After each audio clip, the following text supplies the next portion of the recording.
Rasul harus kehilangan pamannya. Rasul harus kehilangan istrinya di tahun yang sama. Di posisi pada saat itu terjadi hal-hal yang sifatnya menekan atau terjadi jadi Rasul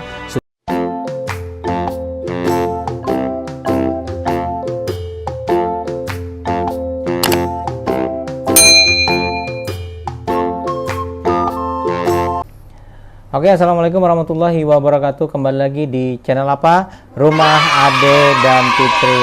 Jadi alhamdulillah hari ini kita lanjut lagi berkisahnya, masih kisah tentang yang kemarin, yaitu kisah tentang sejarah Nabi Muhammad SAW atau yang bisa disebut dengan Sirah Nabawiyah.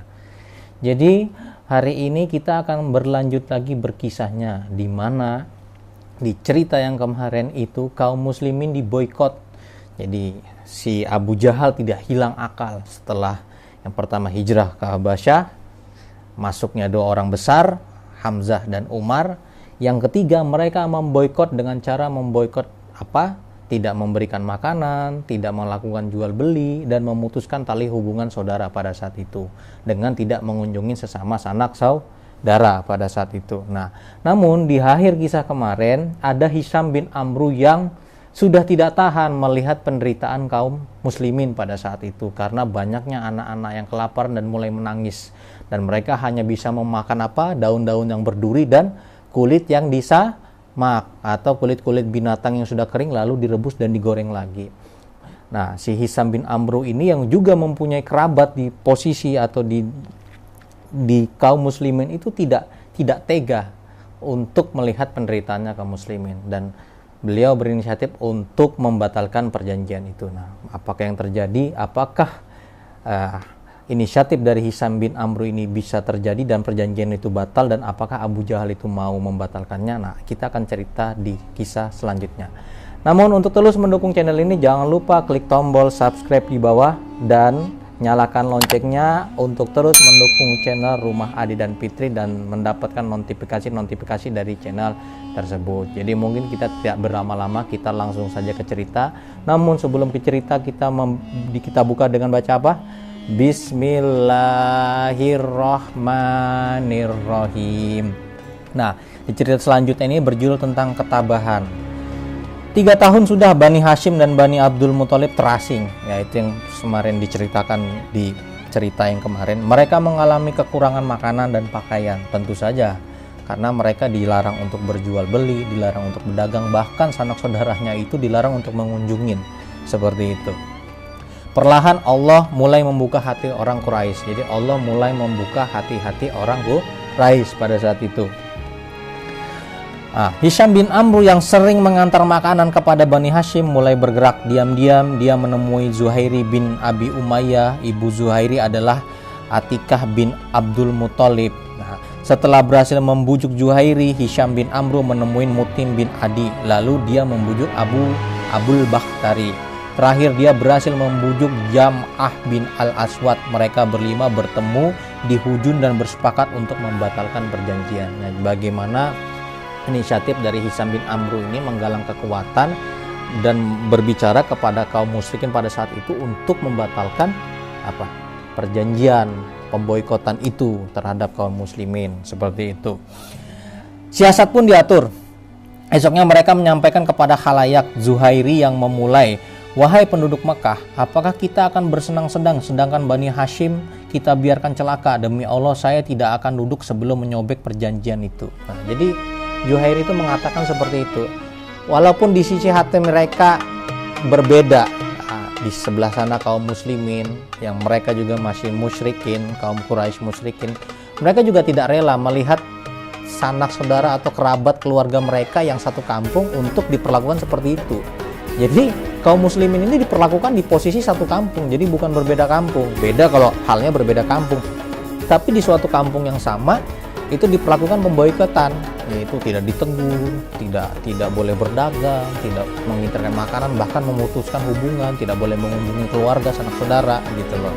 Nah, Abu Jahal yang menentang ajakan itu, dengan geram dia berdiri dan berteriak lantang mendustakan. Nah, jadi Abu Jahal sangat kesal melihat si Zuhairi melakukan itu kepada khalayak ramai. Jadi dia nggak habis akal, dia menentang dan melakukan sebuah perkataan-perkataan yang dusta pada saat itu. Ya mungkin menyampaikan bahwasannya kaum muslimin baik-baik saja, tapi Hisram bin Amrullah yang membawa kabar kepada Zuhairi bagaimana kondisi kaum muslimin pada saat diboikot. Nah, kau dusta, seru Abu Jahal, jangan kau sobek, demi Allah kamu yang berdosa, bantahnya si Jam'ah, salah satu yang ikut untuk menentang atau merobek perjanjian itu. Kami memang tidak rela dan tidak mengakui isi naskah ini, katanya dari si Jam'ah pada saat itu. Abul Bakhtari ikut bersuara, ya, Jam'ah tidak berdusta, kami memang tidak rela dan tidak mengakui isi naskah ini. Mutim memperkuat ucapan mereka, kalian berdua tidak berdusta, berdustalah orang-orang yang berpendapat demikian, kami berlepas diri dari isi naskah itu. Jadi memang mereka sudah sepakat menyusun strategi untuk mengumumkan ke khalayak ramai sehingga bisa mematahkan pendapatnya si siapa? Abu Jahal pada saat itu. Hal ini tentu sudah kalian rundingkan tadi malam, bentaknya Abu Jahal. Nah itu Abu Jahal sudah melihat, kalian pasti sudah berunding, sudah ngatur strategi untuk mengumumkan sesuatu ini ke khalayak ramai, dia bilang. Sementara itu Allah memiliki rencana sendiri. Berdirilah Abu Thalib yang sedang berada di sisi Ka'bah. Jadi Abu Thalib itu berada di sisi Ka'bah. Keponakanku berkata, Allah telah mengirim rayap untuk memakan naskah perjanjian itu kecuali tulisan nama Allah, ujarnya Abu Thalib. Apabila ia dusta, kami akan menyerahkannya kepada kalian. Namun jika dia benar, kalian harus menghentikan pemboikatan itu. Jadi Nabi Muhammad SAW itu mendapat kabar dari Allah, mendapat pertolongan bahwasannya naskah itu sudah dimakan rayap, tapi hanya isi naskah, tulisan kalimat Allahnya itu tidak dimakan.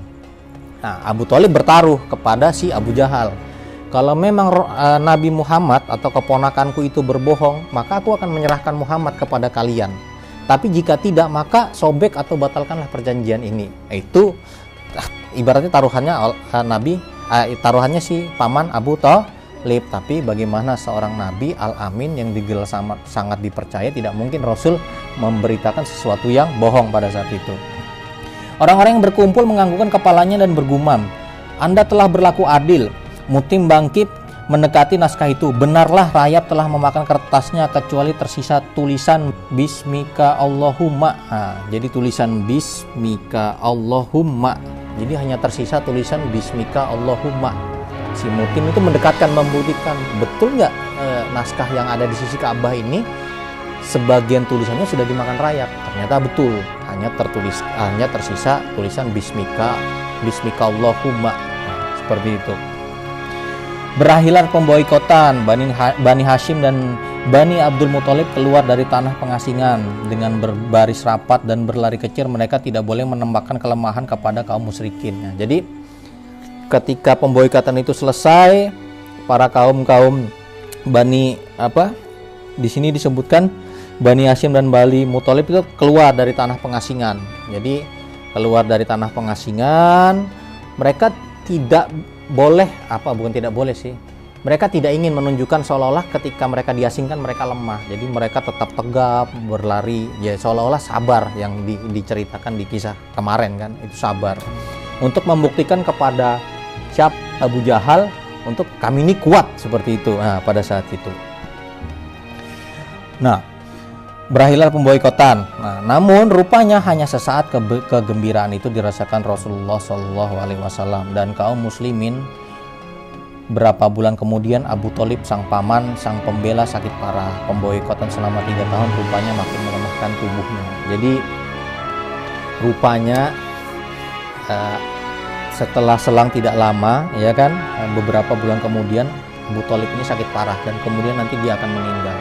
Karena pemboikotan itu juga melemahkan tubuhnya si Abu Thalib, ya karena kan kekurangan makanan yang dimakan tidak sehat, ya. Sementara Abu Thalib juga sudah tua pada saat itu, dan di tanah pengasingan mungkin air semua segala kekurangan. Nah, Abu Thalib menutup mata tanpa membawa iman di dadanya, sungguh sangat disayangkan. Nah, jadi Abu Thalib itu meninggal tanpa masuk Islam, padahal dia ikut membela Rasul. Bayangin tuh. Ketika Rasul diboikot, dia berdiri di mana? Di sisi kaum muslimin. Ikut juga menanggung lapar, menanggung pengasingan. Tidak berada di kaum musyrikin. Padahal dia tidak masuk Islam, dia masih mengakui agama nenek moyang dari kaum Quraisy. Tapi dia berada di sisi Rasul, ikut pemboikotan yang menyebabkan tubuhnya lemah dan akhirnya meninggal dunia pada saat itu. Nah, terus sekitar 3 bulan kemudian perempuan pembela Rasulullah juga tutup usianya 65 tahun saat itu. Siapa ini? Siapa? Khadijah, istrinya Rasul. Jadi sekitar 3 bulan kemudian lagi setelah pamannya meninggal, istrinya Rasul meninggal dunia di usia 65 tahun. Bayangin, Rasul harus kehilangan pamannya. Rasul harus kehilangan istrinya di tahun yang sama.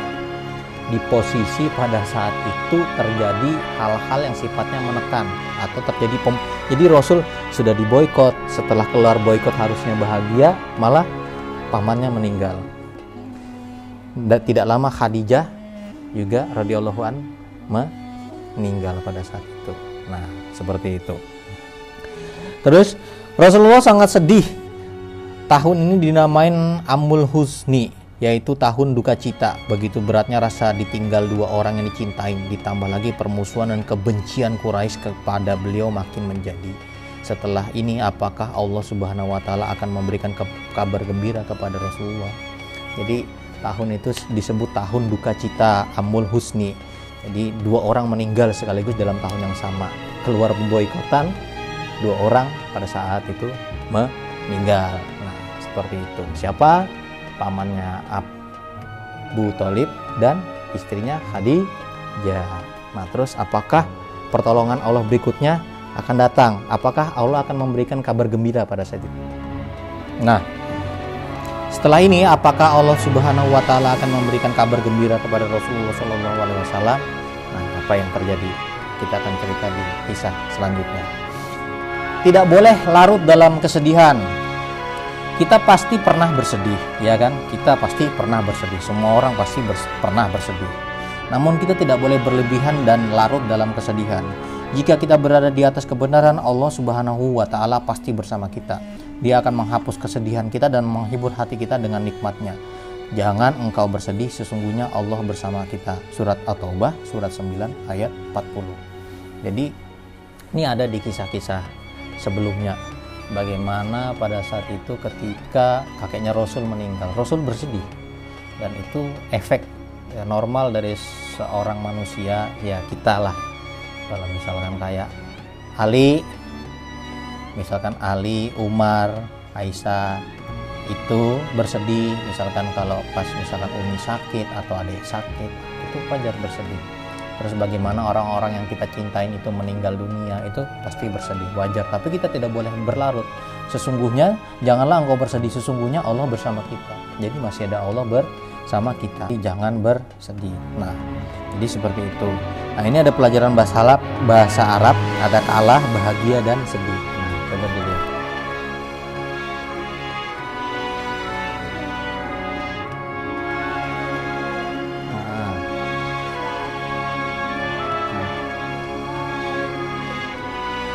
Jadi apa tadi itu? Kalah apa?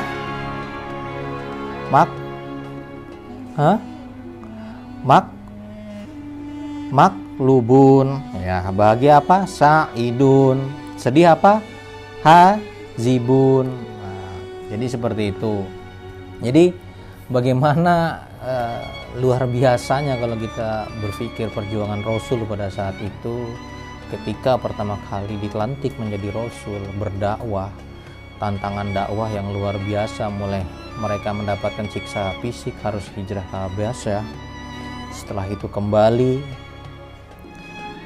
ada pertolongan Allah, masuk kabar gembira Allah, masuk 2 orang besar Hamzah dan Umar. Kembali lagi diasingkan pada saat itu sampai 3 tahun, harus menahan lapar, menahan dahaga, memakan makanan seperti daun-daun yang berduri, kulit yang harus disamak. Keluar dari pengasingan, Rasul kembali diuji, harus kehilangan 2 orang tercinta, yaitu siapa? Sang pelindung beliau, sang paman beliau, Abu Thalib pada saat itu. Sang paman yang melindungi beliau, yang mempertaruhkan siapapun tidak boleh mengganggu Rasul pada saat itu, sampai-sampai Abu Thalib itu menyuruh anaknya pada saat pengasingan untuk tidur di tempat tidurnya Rasul. Jadi Rasul tidur di tempat lain untuk menghindari supaya Rasul ini jangan dicelakain oleh kaum musyrikin yang pada saat itu diotaki atau dipimpin oleh Abu Jahal. Tuh bayangin tuh pengorbanannya sang paman. Namun ketika sang paman meninggal, sang paman tidak membawa iman di dadanya. Jadi sang paman tidak masuk Islam. Sungguh tambah sedihnya Rasul lagi pada saat itu. Bayangin tuh. Jadi di sisi kaum Quraisy, kaum musyrikin, di sisi kaum muslimin, sang paman memilih untuk ikut diboikot pada saat itu. Padahal sang paman tidak menganut apa yang Nabi ajarkan. Mereka, sang paman masih menghormatin agama nenek moyang yang dibawa pada saat itu. Nah, setelah sang paman meninggal, ditambah lagi istrinya beliau, Khadijah, yang selama ini terus mensupport beliau. Ketika beliau mendapatkan wahyu pertama kali di Gua Hira, seperti itu. Harus juga ikut pergi di usia 65 tahun. Makanya tahun-tahun itu disebut sebagai tahun tahun duka pada saat itu, ya kan? Nah, jadi 1 tahun itu 2 orang yang meninggal, seperti itu. Nah, terus apakah nanti akan datang kabar gembira dari Allah Subhanahu wa taala setelah kejadian ini? Nah, seperti yang tadi disebutkan di surat At-Taubah, surat berapa? Surat 9 ayat berapa? Di surat 9 ayat 40 gitu loh. Janganlah engkau bersedih, sesungguhnya Allah bersama kita. Nah, kita akan cerita di kisah selanjutnya. Nah, mungkin itu saja yang dapat saya sampaikan di kisah kali ini. Kurang lebihnya saya mohon maaf apabila ada kesalahan, itu murni datangnya dari saya sebagai makhluk yang hilap, sebagai manusia yang selalu hilap, selalu ada salah. Astagfirullahaladzim, astagfirullahaladzim, astagfirullahaladzim. Namun kebenaran dalam kisah ini itu murninya datangnya dari Allah Subhanahu wa taala. Jadi mungkin sampai sini saja. Untuk terus mendukung channel ini, klik tombol di bawah dengan subscribe dan nyalakan loncengnya untuk terus mendapatkan notifikasi dari channel Rumah Ade dan Fitri. Jadi mungkin sampai sini saja. Assalamualaikum warahmatullahi wabarakatuh. Dadah.